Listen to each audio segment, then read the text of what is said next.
Actuellement, la plupart des thésards ambitionnent soit la maîtrise de conférences, soit l'agrégation, soit les deux.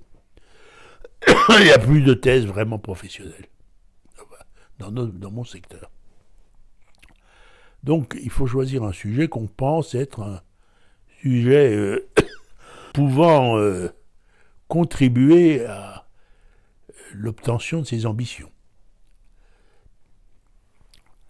Alors, il ne faut pas prendre un sujet qui est encore en fleurs, parce qu'on ne sait pas s'il deviendra un fruit.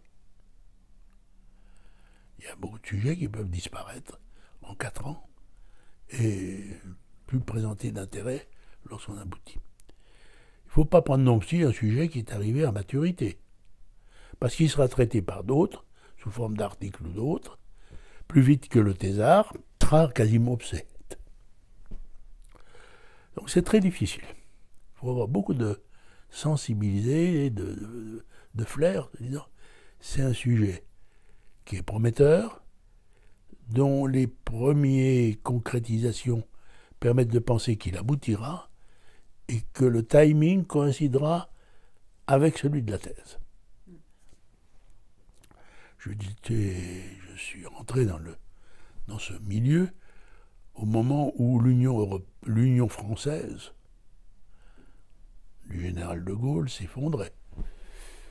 Il y a eu 2 thèses sur l'Union française. L'un a été agrégé quand même, mais c'est vrai que être dépassé historiquement, complètement, ça change beaucoup de choses. Deuxièmement, il faut se poser la question quelle est la part de l'informatif et quelle est la part du problématique dans une thèse. On a eu peut-être tendance pendant longtemps, est-ce que c'est encore le cas, à survaloriser l'informatif. Disons une bonne thèse, ça suppose 1500 pages, 2200 notes en bas de page, des notes plus grosses que le texte quasiment. Non.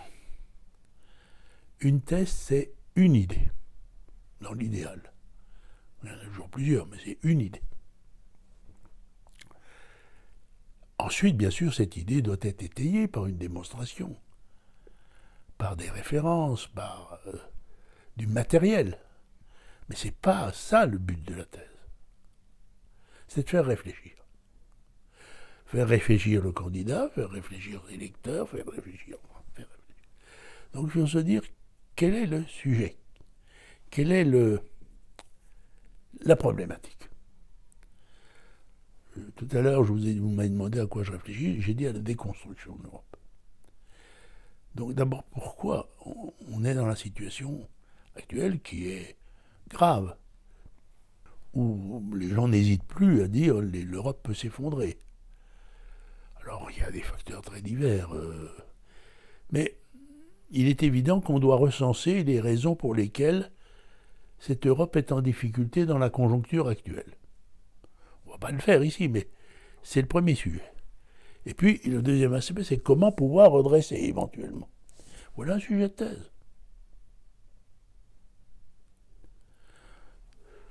Donc, la problématique est de dire, on est dans une période critique, mais c'est dû à la conjonction des circonstances, d'un environnement, et à des choix qui ont été faits dans la construction dite européenne, qui ne sont pas nécessairement des choix parfaitement judicieux, les élargissements. Il est évident qu'on aurait dû davantage réfléchir à l'Europe au cercle concentrique de Delors, etc. Alors, les raisons pour lesquelles on a élargi, on les connaît, il y en a des fallacieuses et il y en a des réelles. Bon, mais on dit il faut faire entrer dans l'Europe parce que les pays de l'Est risquent de retomber sous une attraction ou une pression de l'ex-Union soviétique, ce qui n'est pas faux. Mais en même temps, quand on veut faire rentrer, ou on dit qu'on fera peut-être rentrer l'Ukraine, on voit ce que ça donne. On a dit qu'il faut approfondir et élargir en même temps. Question, est-ce que c'est possible? Sujet de discussion. Donc, quels sont les vices de construction, ou les vices apparus postérieurement? Les mécanismes qui ont été conçus pour une Europe à 7, puis 6, et puis maintenant à 28. Et puis, qu'est-ce qu'on peut faire? Voilà un type de réflexion qui est, comme on dit, bankable, taseable. C'est susceptible de faire l'objet d'une thèse. Alors ça peut être plus restreint, plus technique, bien sûr. Là, c'est très vaste. Mais il faut qu'il y ait une problématique, qu'on réponde à une question, ou qu'on s'efforce d'apporter les éléments permettant de bien poser la question et peut-être d'y répondre. Ça n'a pas toujours été le cas.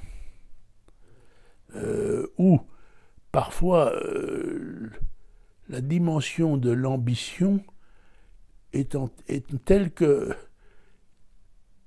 il n'y avait pas simplement une problématique, mais de multiples problématiques et qu'on n'arrivait pas à les ordonner dans un certain nombre de thèses.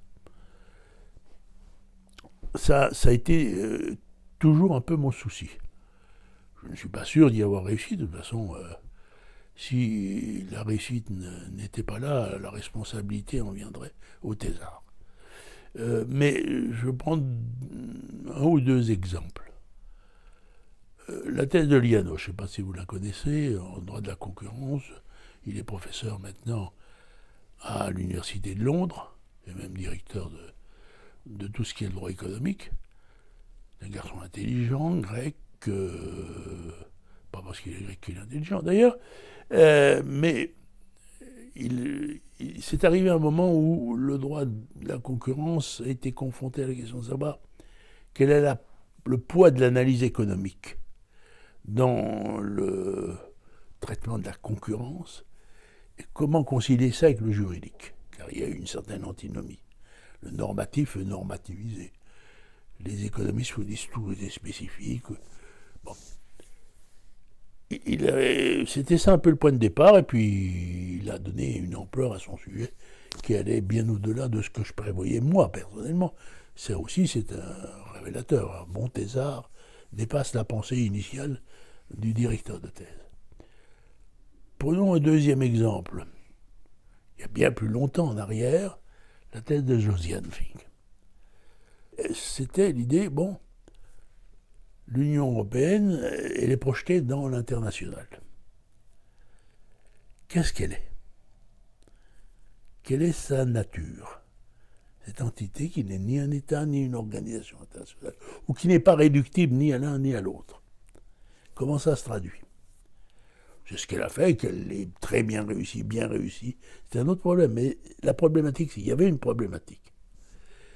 Je vais donner comme sujet l'État communautaire. Qu'est-ce que c'est? Les gens vous diront c'est un État. C'est vrai que par moment, il rappelle par un petit coup de griffe qu'il est un État. Souvent, c'est les politiques. Que ce soit Marine Le Pen ou Valls, si l'agriculture française ne va pas, c'est l'État. Et puis, c'est un État qui n'est plus tout à fait un État comme les autres. Alors, on peut décliner ça. Il faut trouver donc un sujet qui crée une tension, en particulier entre un concept acquis, l'État, par exemple, et quelque chose qui s'est formé, qui n'est pas réductible au concept traditionnel. Même la thèse de Frédéric, c'est un peu la même chose, la systémique des contentieux. Donc l'essentiel, c'est cela,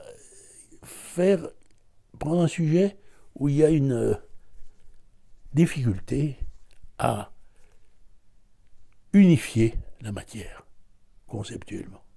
Et tout le problème du thésard, c'est de montrer la difficulté et puis éventuellement de trouver des solutions. Les thèses plates descriptive, ça n'a aucun intérêt. À ce moment-là, on fait du juriste à ça. J'exagère, mais... Il faut le faire passer au candidat. Des fois, il ne voit pas la tension. C'est pour ça que ça s'est... j'ai vu quand même... J'ai même assisté parfois des professeurs, même à Strasbourg, mais ailleurs, à Paris, comme ça, dans la salle des papes, dire vous pouvez faire une thèse là-dessus. Ça mérite beaucoup de réflexion. En général, il faut donner un sujet pour que ce soit un bon sujet, un sujet que vous auriez voulu vous-même traiter. Mais après ça, il faut le dire, c'est l'autre qui le traite. C'est pas toujours facile. Mais ça, vous sentez qu'il y a, comment dirais-je, un regret de ne pas pouvoir le traiter, il y a quelque chose à dire.